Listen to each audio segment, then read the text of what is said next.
Right, I've just stitched along there, and you have two options. I didn't mention this before we stitched it. You can either stitch up to about 3/4 to an inch at the top and then go back and seal it.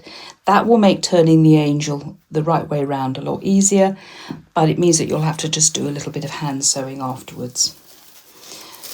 Now, if we curl up the angel, fold her wings in. Now, the boning is quite flexible, so don't worry if you think, oh, what on earth's happening to the boning. Turn the skirt the right way round, like that, and we've got to pull the angel through.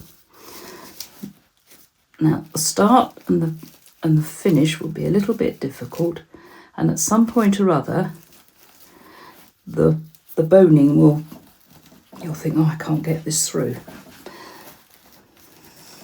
But if the boning's secured nicely, it will come through eventually. Just pull on it gently and try not to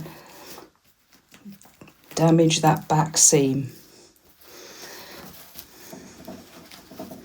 Because remember, it's secure here, so it's only going to be able to come through at the back.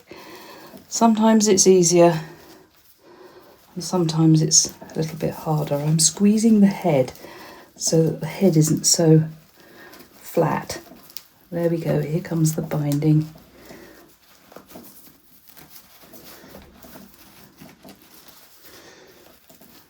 You just have to sort of ease the head out like that, and then it's done. Now, it's all a little bit distorted, so at this point she just needs a good iron and one lot of final stitching. I'll come back when I've heated the iron up.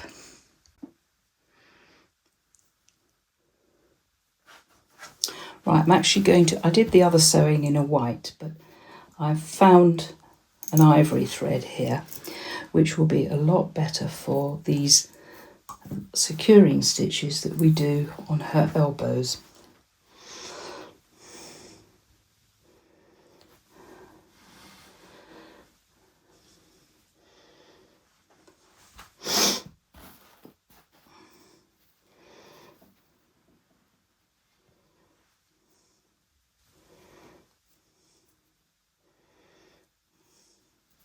All my angels need this sort of final attachment on the front, and you just have to choose an area of the angel where it won't look too bad or be very obvious.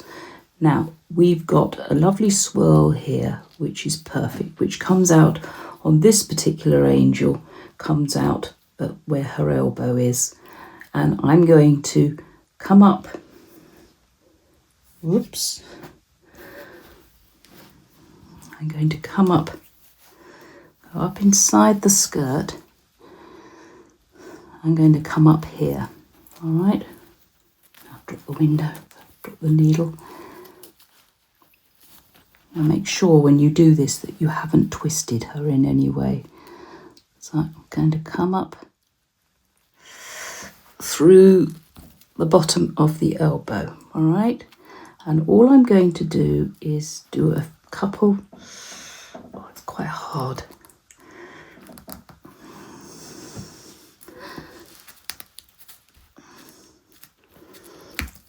A couple of securing stitches which will sink into the satin edge of that.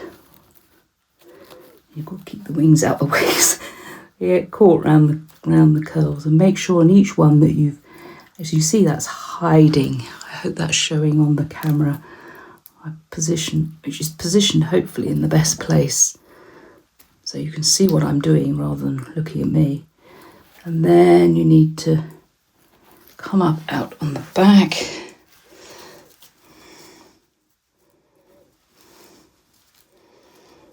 And just secure it in some of the stitches at the back.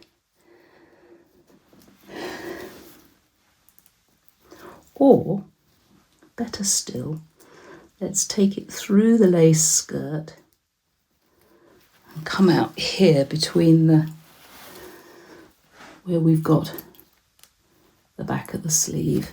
That's a great place for positioning it. Now this, I find, of all the stitches, this is the one that's more likely to come undone. So make sure these are nice and firm, and if when you finish them you look on the other side and think, oh no, that's not quite right, then carefully unpick them. Woohoo! Now look what's happened. I've actually secured it through there. No, it's only...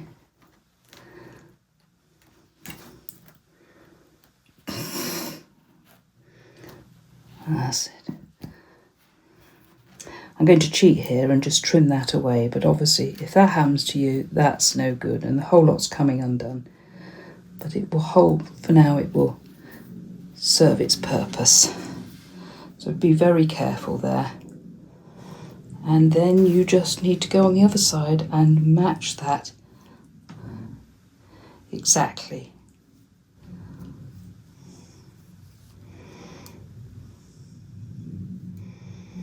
Just tying a double knot if I'm able. I'm going to have another look at where that turned out. So that part of the wing sits on that curve.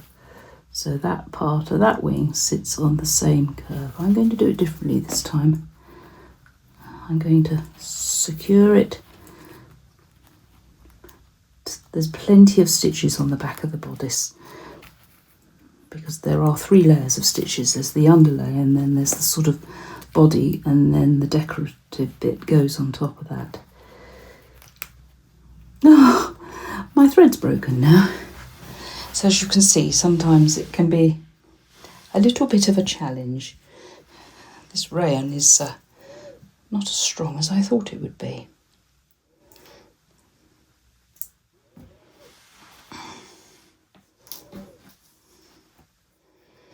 I should have prepared a few needles with thread all in them ready, because although the heat wave's over, it's still pretty warm here in the UK, and I've closed the window and the door so that we don't get any unnecessary noises. It's getting a bit airless in here, and I think my sweaty hands broke that last thread.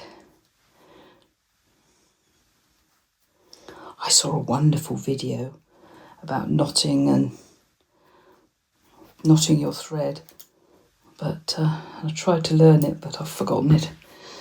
Right, which side are we doing? This side. So I'll come here just above that little loop that we're going to use. Right.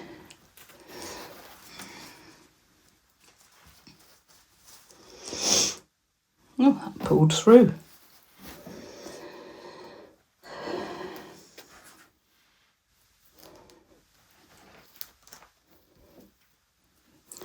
Before you come through, secure it as best you can. And then try and hold these wings out the way. It's not easy to do. Right, that's where it's got to be. So I'm going to come up through the bodice.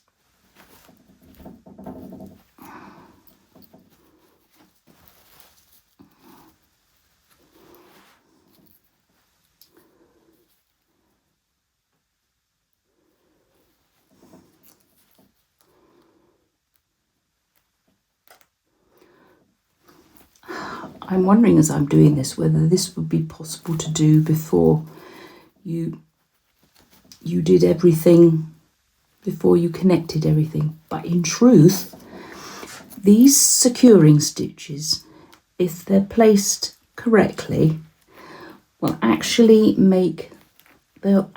oh dear. That's it. They will actually give just a tiny bit of body to the curve, to the bodice all through. I've got a thread here, but there we are. One more, and because because we're filming and I don't want to keep you unnecessarily, I'm not going to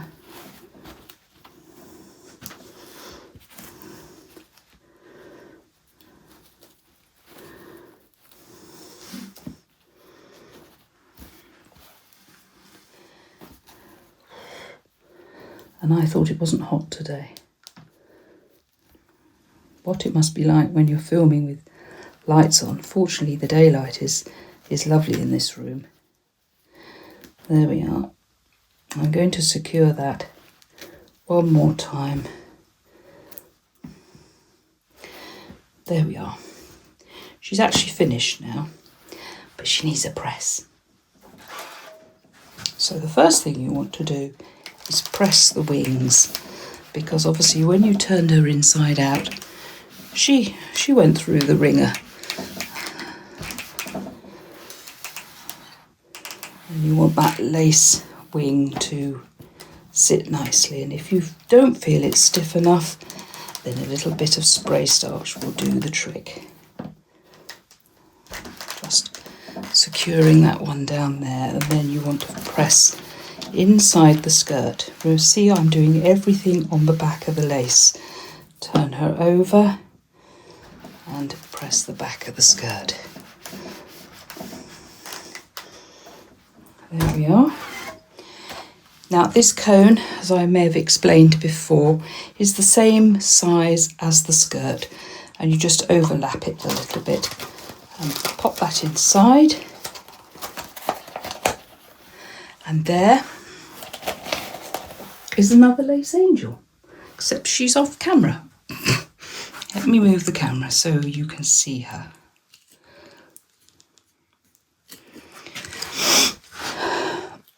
There we are. Just move these things out the way. And if she sits forward, then just bend the boning a little bit. So there she is, my fourth completed angel. I'm sorry, you can see the garden, or the fence next door, along with her other angels, a host of angels. I'm going to drop the camera slightly so that they are at your level. That's better, so you can see them. And that's what she looks like on the back. There's an uncut thread there, but you can see why the lace cape makes her look all the better. I talked about one of my capes. This is another of my angels, and as you can see, she has a cape on the back. And that's not the only one.